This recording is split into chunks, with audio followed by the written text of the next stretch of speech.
తెల్లవారుజాముల్లో వెంకటరమణ తండ్రి సుప్రభాతము చేసెను సురులే రమణ. పంచామృతములతో వెంకటరమణ తండ్రి నిత్యాభిషేకములే నిత్యము రమణ.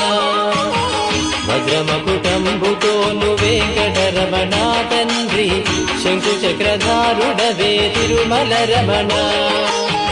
మూడు నామాలతోను వెంకటరమణ తండ్రి ముల్లోకములు ఏదడి మూర్తి విరమణ.